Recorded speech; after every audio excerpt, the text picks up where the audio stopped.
안녕하세요, 식기입니다. 오늘은 퍼그와 관련해서 2022년 기준으로는 어떤 인물들이 등장했었는지, 어떤 변화가 있었고 어떤 기대가 되는지에 대해서 간략하게 주요 인물들을 기준으로 살펴보도록 하겠습니다. 첫 번째, 유한성. 유한성은 퍼그의 핵심이자 떡밥의 핵심인 인물입니다. 현재 둥지전장에서도 강력한 떡밥 캐릭으로 설정을 하드 캐리하고 있는 인물인데요. 하라차와 싸우면서 자신의 유한한 인생 그리고 십가주에 대한 분노의 대사를 남기며 자신이 태생부터 뭔가가 있다는 것을 드러낸 인물입니다. 유한성의 실력은 사단장급, 즉 초록사월을 얻기 전 유리자드급의 랭킹을 가지고 있을 만큼의 강함과 경험을 가지고 있지만서도 10가문에 들어가는 것을 거부했다는 얘기가 일부 있었죠. 그 1부 때 이야기가 3부 때 권력에 기대지 않고 자신의 꿈을 이루겠다는 말로 나름의 복선이 이어지게 되면서 작은 서사를 만들었습니다. 유한성의 이명은 자머인데요. 그런 이명 때문인지 잠자코 숨어 있다가 얼마나 기다렸는지도 모른 채 선배인원들을 케어하다가 밤을 만나서 밤을 퍼그의 슬레이어 후보로 각성시키는 1등 공신으로서의 임무를 완수합니다. 퍼그라는 조직이 1층 해돈과 2층 관리자와의 나름의 유착관계가 있을 거라는 추측들이 있고 저 또한 하고 있는데요. 악령을 포함해 모든 떡밥들을 대략적이나마 알고 있을 것으로 추정이 되는 인물로 생각이 됩니다. 에반켈의 과거 회상을 통해 유한성이 에반켈에게 목이 댕강 쏠릴 수 있었지만 화려한 말빨 제어술로 인해 에반켈과 불길이를 감동케 했고, 에반켈을 자신의 따까리로 삼은 후 2층으로 쳐들어가자 라고 계획을 세워 에반켈이 2층의 전 지배자를 살해하게끔 만든 장본인이라고 생각합니다. 유한성은 또 고유 스택카드도 있었는데요. 유사시에 2층에서 관리자의 힘을 발동 가능할 정도로 고유권을 부여받았다는 사실이 나름 새롭네요. 100층 관리자와의 계약인지는 모르겠지만 아이템을 받았고 그 아이템을 통해 전층에서 신수 저항력이 상승되는 버프를 받은 것으로 보입니다. 유한성은 영생을 꿈꿀 수 없는 유한한 수명을 가진 것처럼 말하지만 사실 숨겨진 층에서 밤을 만나고 나서 VC라고 유한성이 데이터가 말하는 것을 보면 V와 아를렌을 알 정도로 오래 살았나? 라고 헷갈리기도 합니다. 다만 그 정도로 나이가 많으려면 또 뭔가 이전 설정들과 괴리감이 있기 때문에 V에 대해서 어떤 경로를 통해 구전 동화를 전해 들었을 가능성이 높습니다. 두 번째, 아우구스구스. 다음은 아우구스구스입니다. 20층의 총 시험 감독관을 맡고 있었고 2부 슬레이 후보로 각성한 밤과 자아대 왕자 중 한 명인 자왕난을 맞이하는 감독관이었죠. 사실상 러브를 통해 시험을 이끌었지만 전반적인 그림은 다 감독하고 있었고, 자신의 뜻대로 되었다는 마지막 멘트를 보아 구스구스가 유한성과 통신을 했고 퍼그의 뜻대로 밤과 왕난이를 잘 올려보냈다 정도로 이해할 수 있었습니다. 당시에도 하이랭커로 소개가 되었기에 굉장히 강력할 것이라고 예측을 할 수 있었는데요. 둥지전장에 떡하니 나타나서 너무나도 멋진 모습을 보여줬습니다. 3부의 에반켈과 유한성이 퍼그의 세력을 둥지전장으로 모으기 위해 SOS를 치고 다닐 당시 가장 먼저 오케이 한 것만 같은 구스구스였는데요. 2부 이후 처음으로 언급되는 거라 반가웠었습니다. 퍼그에는 밤과 가시를 이용한 자아드와 10가문 처단의 혁명이 있어 온건파와 강경파가 존재하는데, 구스구스는 유한성과 결을 같이 하는 온건파에 속한다는 것을 알 수 있었습니다. 이런 구스구스는 하진성에게 은혜를 입은 적이 있다고 말하면서 도대체 하진성은 뭐 이렇게 도와준 사람이 많냐고 잠깐 논란이 있었습니다. 아우구스구스의 전력을 봤을 때는 사단장급 정도는 되는 하이랭커다 라는 게 느껴지는 포스였다 정도이고, 현재는 밤이 튈 때 필요한 텔레포트기를 소피아와 함께 지키는 다소 소극적인 역할로 빠졌습니다. 세 번째, 화련. 일부 당시 밤에게 궁예가 되었지만 밤을 악의 구렁텅이와 밤을 운명으로 이끌기 위해 자신의 눈까지 팔아먹었다는 게 밝혀지면서 정말 훌륭한 길잡이인가 싶으면서도 중간중간 냉철하고 감정이 없어 보이는 느낌을 많이 주면서 이게 사람인가 싶을 정도의 이성적인 판단력을 내리는 길잡이입니다. 10가문에 비하지는 못하지만 이수나 하체 사이의 전투력을 가진 것으로 보여지고, 작가 공인 화련은 예쁜 게 복선이라는 말을 통해 길잡이라는 붉은 마녀 종족이 어떻게 탄생이 되었나, 굉장히 미남이라는 설정의 엘류와 관련된 인물들은 아닌가 싶은 떡밥이 뿌려져 있습니다. 화련 또한 유한성보다 더 많은 진실을 알고 있는 척인지 진짜 다 알고 있는지는 모르겠지만 정말 많은 것을 알고 있는 캐릭터이며, 루슬렉과 직접 포켓으로 통화까지 하는 사이이고, 루슬렉이 나름 애지중지하며 거친 RPG 게임을 시키고 있는 밤에게 붙인 능력 좋은 길잡이입니다. 화련도 하진성에게 빚을 진 것이 있다고 합니다. 뭔 빚인지는 잘 모르겠습니다. 현재 화련이 밤에게 찰싹부터 둥지전쟁을 탐험 중이므로 밤의 안위는 걱정이 하나도 안 드는 상황입니다. 네 번째, 마도라코. 마도라코는 2부의 공방전의 흑막으로 존재하고 있었던 인물인데요. 죽음의 층에서 반출된 가시조각 중 무려 2개를 컨트롤하고 있었던 하이랭커입니다. 굉장히 부자인데요. 2부 공방전에서는 가시조각과 함께 녹여진 밤을 얻기 위해 계획을 짰지만 사실 그건 곤충학자의 손바닥이었다는 것을 알고 난 이후로는 깨끗하게 공방전에서 손을 떼고 물러나게 됩니다. 사실 가시는 죽음의 층에서 반출이 된 4개의 조각으로 이루어져 있었고, 부스탕은 마도라코와 퍼그가 가시조각을 가지고 밤을 상대로 장난치고 있다는 것을 알면서도 방관하면서 이야기를 지켜봤었죠.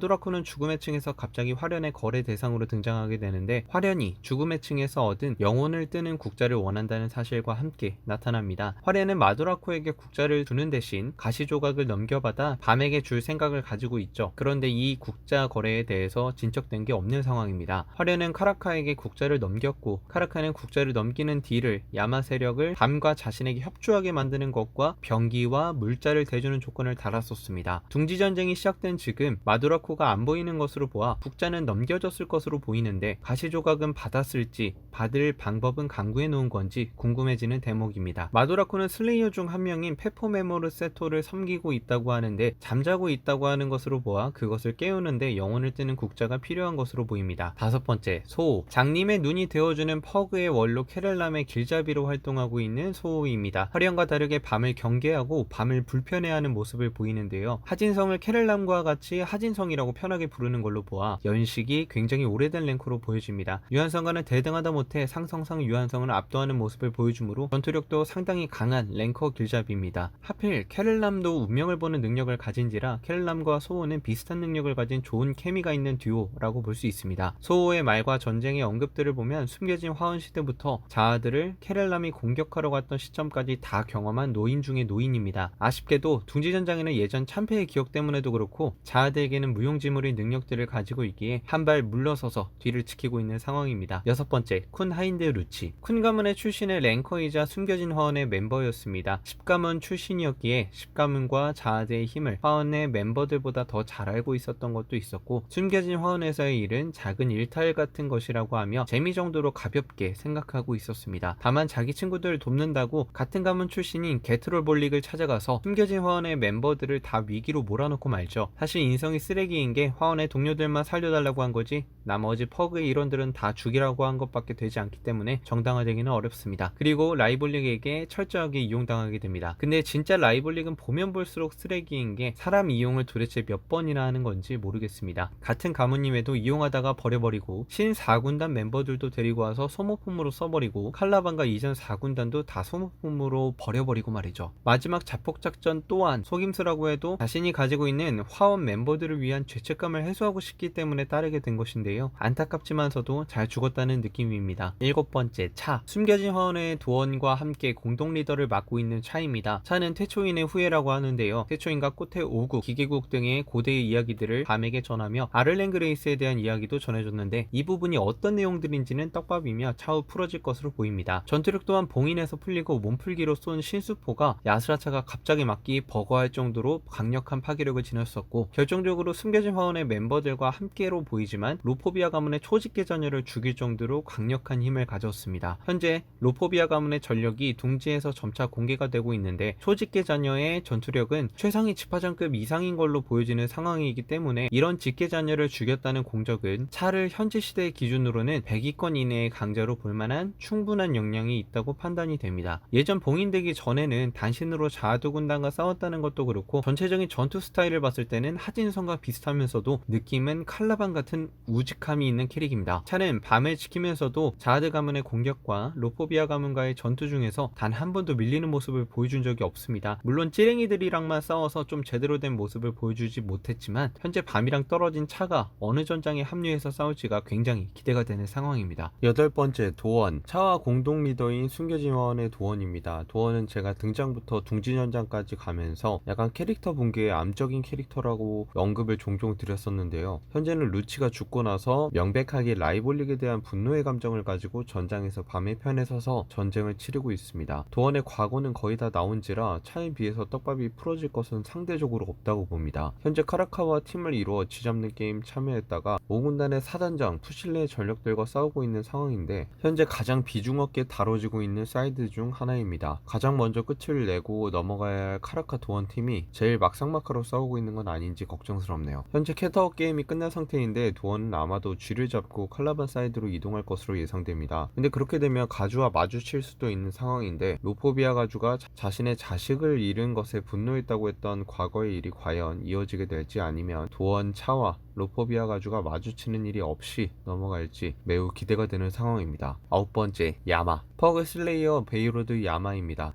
야마의 강함은 자신의 형제들을 상대하면서 캐렐람을 상대하면서 여실히 드러냈습니다. 캐렐람에게는 1세대 슬레이어들에게 비교해도 뒤지지 않을 정도의 강함이라고 했는데, 이때는 캐렐람과 야마 둘 다 자신의 비기를 숨기고 있던 상황이라 완벽한 우위를 점하긴 어려운 상황이었습니다. 캐렐람은 야마를 보고 끝까지 맘먹고 간다면 이길 것이라는 듯한 멘트를 남겼었는데, 현재 야스라차와 야마의 전투 이후의 양상은 캐렐람도 장담할 수 없을 정도의 강자가 되었습니다. 처음에 야스라차와 야마의 전투 양상은 야마의 디버프로 인해 너무 압도적인 차이가 났었습니다. 애초에 야스라차의 짬밥 자체가 야마의 아버지 뻘이고 고대부터 있었던 랭커기 때문에 경험적으로 야마가 야스라차의 상대가 되긴 어려웠습니다. 다만 야마의 아버지인 왕왕의 유산인 이빨로 인해 밸런스가 요동치면서 야마의 레벨이 확 올라버렸습니다. 야스라차에게 발릴 때만 해도 랭킹 100위 이내 거는 좀 어렵겠구나 싶었는데, 만약 이번 둥지전쟁을 통해 야스라차를 이겨내기만 한다면 야마의 명성도 확실하게 100위 이내로 픽스가 되지 않을까 생각합니다. 야마가 왕왕의 이빨을 현재 2개 소유하고 있는 상황이기에 야스라차와 거의 비등하게 싸우고 있는 상황인데요. 야스라차가 보여주는 완전 맹수화의 모습이 굉장히 충격적으로 아예 다른 종으로 변화했던 것을 기억해보면, 야마의 완전 혜태가 또 새로운 디자인으로 야스라차와 같이 압도적인 모습으로 등장할 것을 나름 기대해봅니다. 다만 둥지전쟁의 전개 자체가 지금 밤과 칼라반 사이드 쪽으로 집중이 많이 되어가고 있는지라 야마와 야스라차가 얼마나 피 튀기는 전투를 벌일지는 모르겠습니다. 약간의 긴장감도 떨어진 것도 사실이고요. 야스라차가 왕왕과 손을 잡자고 하는 부분을 야마가 본 이상 어느 정도 선에서 야스라차가 물러나거나 아예 목숨을 끊는 일까지는 없을 거라고 생각합니다. 야마가 야스라차를 꺾고 왕왕의 이빨 3개를 얻게 된다면 얼마나 강해질 수 있을지 매우 기대가 됩니다. 10번째, 카라카. 슬레이어 카라카입니다. 카라카는 자아들을 죽일 것을 목적으로 하는 슬레이어 중 하나죠. 하지만 실제 능력치는 자아드군 사단장급에서 부군단장급 정도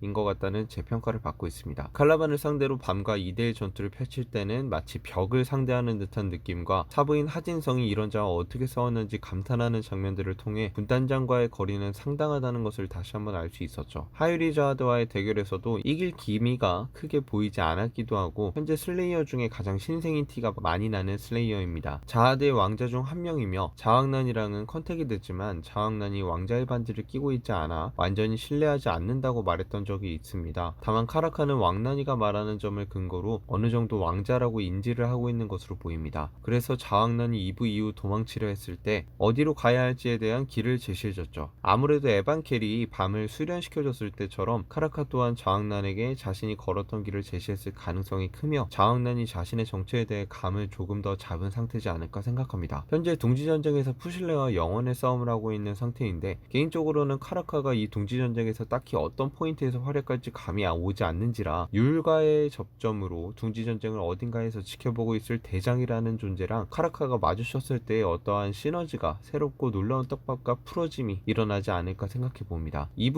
221화 작가의 후기에서는 카라카가 시네탑 전체의 스토리의 메인 이벤터 중 한 명이라고 하는데, 앞으로도 밤과 함께 탑을 오르거나 지속적인 사건 사고에 계속 함께 할 것으로 보입니다. 자아대의 왕자라는 것 자체가 13호로 하사받은 공주와 거의 동급 혹은 그 이상의 비중과 중요성을 띠고 있는지라 앞으로가 더 기대가 됩니다. 카라카의 이야기는 작가님이 반드시 공개할 것이라고 했지만서도 자왕난이 어느 정도 강해지고 자왕난의 떡밥과 함께 어울려 풀어지지 않을까 생각해 봅니다. 11번째, 페포 메모르세토. 마도라코가 섬기고 있는 슬레이어로서 쿨쿨 잠자고 있는 중입니다. 언제부터 어디서 자고 있는지는 모르지만 마도라코가 국자를 카라카에게 받았다는 전제하에 둥지전쟁 이후로 모습을 드러낼 확률이 높은 슬레이어 중 하나입니다. 물론 둥지전쟁 이후로는 자아드공주 쪽으로 에피가 진행될 것 같지만 말이죠. 과연 1세대 슬레이어가 맞는지, 어떤 이유와 과정으로 몽인이 된 건지가 떡밥으로 남아 있습니다. 12번째, 캐렐람. 퍼그에서 처음으로 등장한 원로 캐렐람입니다. 전문 길잡이까지 데리고 첫 등장을 했었고, 블루홀이라는 새로운 랭커의 랭킹 개념을 만듦으로 그 힘이 굉장히 궁금해지게 만들었는데, 야마와 에반켈을 동시에 상대하는 모습을 보여주며 원로의 강함을 여실히 보여줬었습니다. 야마를 1세대 슬레이어에 비견할 정도라고 말한 걸로 봐서는 원로답게 대부분의 슬레이어들을 알고 있는 것 같습니다. 이모르트, 페포메몰세토 등을 기준으로 1세대에 비견한 것으로 보입니다. 그래도 일반적인 하이랭커들을 기준으로 봤을 때는 현재 작중 유일하게 본체자들에게 객인 대단한 강자라고 볼 수도 있습니다. 물론 저항 한번 못해봤을 가능성이 높지만 말이죠. 숨겨진 화원은 당시 고대 전쟁시대 때도 굉장한 강자들로 구성이 되어 있었는데, 그런 화원의 잔류 멤버들을 규합해 쳐들어갈 정도면 그때 당시에도 차와 도원급 정도는 되지 않았을까 싶습니다. 자아드에게 쳐들어갔던 것도 운명을 보는 능력을 가지게 되었기 때문인데, 이 능력을 어떻게 얻게 되었는지 있었는지와 에반켈처럼 고대종을 어떻게 얻게 되었는지도 떡밥으로 남아있습니다. 현재 둥지전장에서는 1차 방벽을 통과시키는 역할을 소우랑 함께하고 자하드에게 세 번째로 당하지 않기 위해 한 발자국 물러서 있는 상황인데요. 만약 라이벌릭이 진짜로 숨겨진 화원의 멤버들을 풀어준 상태라면 캐럴람이 이들을 챙겼을 가능성이 높습니다. 그리고 아무리 참전하지 않는다고 하더라도 1차 방벽 뒤에서 눈치 보며 대기 타고 있을 확률이 높으며 만약 루슬레급이 로포비아 가주에 이어 등장하게 된다면 함께 참전하는 쪽으로 마음을 바꿀 수도 있습니다. 13번째, 소피아탄. 두 번째로 등장한 원로 소피아입니다. 작중 등장한 강한 랭커 등대지기 중 하나죠. 원로급이다 보니 300위권 이내의 랭커로 추측이 됩니다. 밤을 죽이고 카라카에게 가시를 주려고 했던 강경파 원로 중에 하나였습니다. 루슬렉이 둥지전장에 참전하면 가주급이 나온다는 명언을 만들어 주셨는데요. 덕분에 트로이메라이가 등장한 지금 루슬렉의 등장까지 예상할 수 있는 좋은 판을 깔아주셨습니다. 현재는 2차 방벽을 뚫은 니들 안에 대기하면서 밤팀의 탈출 루트를 지키고 있는 상황인데요. 소피아가 이동하게 되면 아우구스구스 혼자 자하드군을 막기엔 버거운 상황이 되어 자리를 이동하기엔 어려운 상황입니다. 다만 기가 막힌 퍼그의 하이랭커가 등장한다면 소피아의 등대지기와의 훌륭한 케미를 기대할 수도 있을 것 같습니다. 14번째, 하진성. 밤의 공식 스승이자 마스니가 둥지전쟁의 제물로 삼은 인물입니다. 퍼그의 오래된 원로급 인물이지만 원로직을 맡고 있는 것은 아닌 것 같습니다. 퍼그의 수장 루슬렉과는 친구같이 지내는 인물입니다. 십가주 하유린과는 손자 사이이며 하진성이 하가문의 쌍둥이 공주 중 하나의 혈통이지 않을까 기대하는 시각들도 있습니다. 자신을 특별한 하가문이라고 말하는 것으로 보아 하유리 자하드처럼 다른 십가문의 직계와 섞여있는 혈통이라고도 생각할 수 있는데요. 자하드와 십가문의 횡포에 의해 사랑하는 여인을 잃고 나서 십가문의 한 지파를 멸족시키고 퍼그로 들어와 슬레이어를 양성하는 슬레이어 전문 선생님으로 활동하고 있습니다. 카라카와 밤의 스승님이죠. 현재 마스니에게 잡혀있다가 마스니가 본격적인 속내를 드러내며 하진성을 이용해 뭔가 수작을 부릴 생각을 하고 있는 중인데요. 마스니는 애초에 밤을 이용해 부유석 안에 있는 것을 꺼내오는 데 관심이 있었습니다. 그 미끼가 하진성이 되었던 것이고요. 하진성이 마스니 보고 바다조차 좁아하는 이무기라고 하는 것을 보아 하진성은 봉인석 안에 갇힌 존재가 무엇인지 전해 들은 모양이며 그로 인해 로포비아 가주와 구스탕 전쟁 이후로도 큰 전쟁이 일어날 것을 암시하는 것 같습니다. 하진성이 봉인에서 풀려나고 원래 힘을 찾았다는 전제하에 상성으로 밀렸던 칼라반과의 전투 이후 마스니를 감탄하게 했던 하진성의 위상을 보여줄 수 있는 장면들이 나오길 기대합니다. 15번째, V. 스스로 탑의 문을 연 자 중 한 명이며 십가주와 자하드, 아를렌 그레이스와 같은 비선별 인원입니다. 밤의 아버지이자 아를렌 그레이스의 연인입니다. 100층의 시험을 통과할 당시 영생의 계약을 하지 않았기에 나중에 자하드와 십가문을 대척할 당시 지쳐있는 아를렌의 모습을 보고 자결을 하는 선택을 하기도 하죠. 십가문과 자하드와 싸울 때 V와 아를렌 그레이스를 중심으로 싸웠던 단체가 퍼그의 모체 단체이며 이때 V가 죽고 나서 V를 각별히 따르던 신하인 루슬렉이 퍼그라는 명칭을 만들어 자하드와 십가문을 향한 영원의 싸움의 단체를 다시 정립하게 됩니다. 밤의 슬레이어 닉네임이 주 비올레 그레이스인 것을 보면 비올레와 그레이스의 주니어라는 뜻으로 V의 본 이름은 비올레일 가능성이 높아졌습니다. V는 나름 훌륭한 파도잡이로 데이터 에드한에 따르면 장력이 가장 강한 자 중 하나였다는 언급이 있었습니다. 쿤 에드한의 데이터에 의하면 자기들 중 왕을 고르라고 한다면 V를 골랐을 거라는 말까지 하며 좋은 성품과 왕의 제목을 가진 자였다는 것을 나타냈었죠. 다만 자결을 한 데에서 비롯된 것인지는 모르나 구스탕이 V를 보고 자신이 만나본 인간 중 최악이었다고 표현했던 일을 생각을 해보면 V와 구스탕 사이는 그렇게 좋지 않았거나 자신과 친하다고 생각하는 아를렌이 불행의 길을 걷게 만들었다는 점에서 V를 안 좋게 보는 것 같기도 합니다. V가 죽을 당시 V의 유품을 아를렌이 챙겼다고 하는데 이 유품이 언젠가 밤의 손에 들어올 날이 있게 되지 않을까 기대해봅니다. 16번째, 아를렌 그레이스. 이번엔 퍼그의 모체 집단의 리더격 인물이었던 아를렌 그레이스입니다. 아시다시피 밤의 엄마라고 봐도 무방한 상황이고요. 주술적인 능력으로는 탑에서 탑티어라고 보시면 됩니다. 아를렌 그레이스가 사용했던 포켓이 엔자하드에게 넘어가게 되면서 엔자하드 사건이 터지게 된 것이었는데요. 이게 어떻게 엔자하드로 가게 됐는지는 떡밥으로 남아있습니다. 어쩌면 이 진실을 알게 된 공주가 미처 날뛰길 바란 누군가가 강력한 공주가 나올 때까지 기다리다가 엔자하드를 적임자로 생각하고 진실을 포켓을 통해 전했을 가능성도 있겠죠. 자하드가 135층으로 가는 열쇠를 13개로 쪼개 동료들에게 나눠주려 했지만 의견이 맞지 않아 나눠주지 않은 것으로 보입니다. 탑의 왕이 되겠다고 선언한 자하드에 분노한 아를렌과 V는 135층으로 가는 열쇠를 가지기 위한 전쟁을 벌였습니다. 무려 밤을 임신한 채로 말이죠. 저는 개인적으로 아를렌의 포켓의 내용에서 이게 앞뒤가 맞나 싶은데 어떻게 탑을 나가기 전임에도 바깥에 신이 존재한다는 사실을 알았는지와 신에게 자신의 아들의 육체를 바치면 신의 힘이 깃들 것이라는 것, 그리고 신의 사자가 붉은 가시를 지어줄 것이라는 것, 이것을 어떻게 예지할 수 있었는지 이해가 되지 않습니다. 했습니다. 당장 탑을 나가는 방법을 몰라 탑 전역을 돌아다녔던 아를렌이었는데 말이죠. 일단 이후 이야기를 다시 돌아보면 아를렌은 밤을 죽음의 층에서 나아 기르고 있었습니다.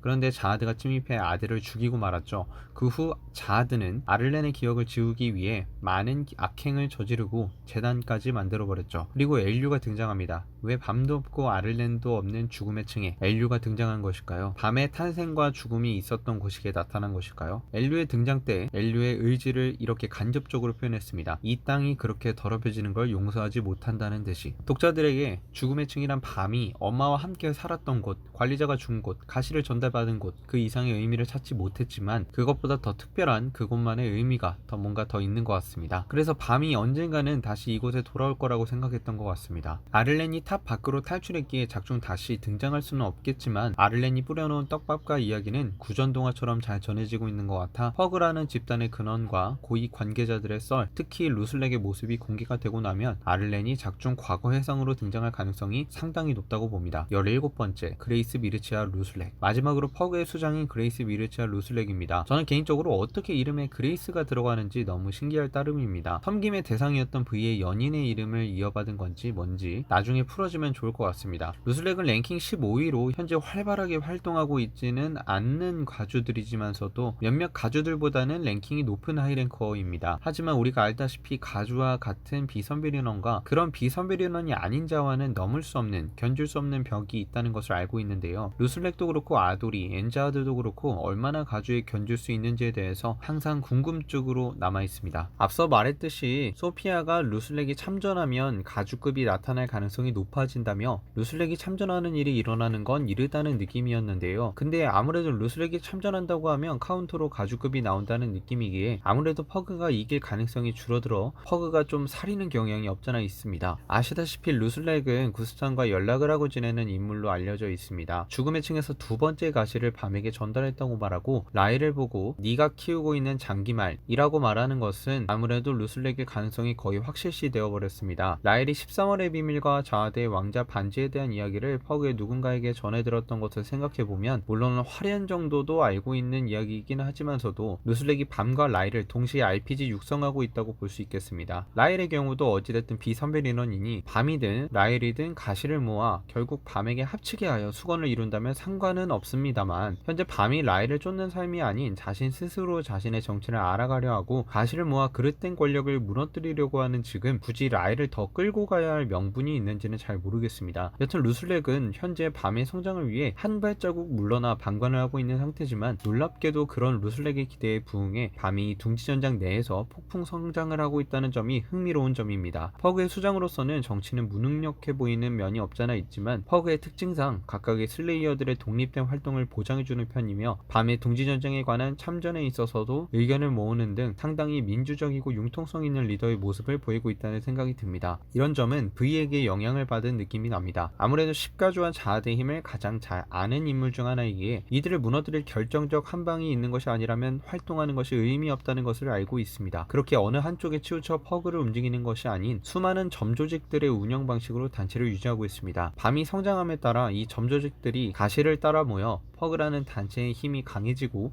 성장해 나가는 그림이 그려질 것으로 보여집니다. 네, 찐막 화이트입니다. 사실 영상을 다 만들었는데 생각해보니 화이트를 빼먹은 걸 끝나고 알았습니다. 그냥 넘어갈까 했는데 독자님들이 혼내실 것 같아서 마지막 추가 제작했습니다. 사실 이제 화이트는 구 화이트, 현 비센트가 되었습니다. 화이트의 과거를 단순히 압축을 하자면 화이트가 되기 전 호아킨은 자신이 가지고 있는 태생적으로 영혼을 먹방하는 그 갈증 때문에 고민이 많았습니다. 아버지인 아리의 혼을 동경하지만 자신이 가진 힘은 그와 반대의 성질이라는 것을 어렸을 때 아리의 혼에게 들었고 자신 또한 느끼고 있었기 때문에 고민이 많았죠. 그런 호아킨에게 손을 내민 것은 비센트였습니다. 자신과 비슷한 생각을 하는 동료들과 함께 연구를 해 아버지를 넘을 생각을 한 것이었는데 우연치 않게 호아킨에게 고대의 악마가 제안을 합니다. 호아킨을 중심으로 다른 직계 자녀들을 잡아먹어 하나가 되어 퍼그의 정점이 되자 그리고 호아킨은 다른 자녀들을 속이고 화이트가 되었습니다. 하지만 강해지려는 그의 욕망 욕망이 끝없이 날뛰게 되자 대학살에 대학살을 거듭하다 같은 가문의 자아드 공주에게 털리고 맙니다. 여기서 알 수 있는 점은 화이트는 칼라반과의 대결을 통해 군단장급의 강자라는 것을 알 수 있지만서도 급이 다른 자아드 공주에게는 질 수밖에 없는 위치라는 것을 말이죠. 여튼 3부 둥지전쟁에서는 쿤의 조력으로 인해 지파장을 잡아먹고 완전체가 된 이후에는 무쌍을 찍으면서 칼라반에게 복수하는 멋진 그림을 보여주고 밤을 또 성장시키는 감사한 스승의 모습을 보였지만 바로 강해진 밤을 보고 입맛을 다시더니 캣타워에서 무리수를 둬서 밤을 단독으로 잡아먹으려다가 오히려 밤에게 잡아먹히고 맙니다. 감사한 건 밤이 검은 오브를 다룰 수 있도록 잘 자극시켜 밤을 각성하게 만들어줬다는 것이고 아크랩터와 프린스의 희생이 헛되지 않았다는 것을 알려줬다는 것입니다. 아무래도 전성기 화이트의 모습을 가지고 있다가 하이랭커인지 아닌지 모르지만 힘을 다 뺏기고 애매한 랭커의 모습이 되어버린 화이트는 내면으로 숨는 선택을 하고 그 자리를 비센테가 비집고 나왔습니다. 비센테 말로는 화이트가 나올 여지는 웬만해서는 어려울 거다라고 말하는데 사실상 호아킨 화이트에 대해서 뭔가 더 얘기할 만한 떡밥이 있을까 싶을 정도로 뽑을 건 다 뽑은 것 같고 고대의 악마 등 여러 썰이 있지만서도 공개가 될 것 같지는 않습니다. 유일한 기대는 같은 가문의 자아드 공주에게 썰렸던 스토리인데 내심 기대를 해보면 4부 자아드 공주 편 때 화이트의 토벌 관련된 내용도 조금이나마 나왔으면 하는 바람이 있네요. 이상 퍼그 인물 리뷰 총정리 마치겠습니다. 여기까지 다 보셨다면 잘 봤다고 좋아요 댓글 한번 부탁드리겠습니다. 감사합니다.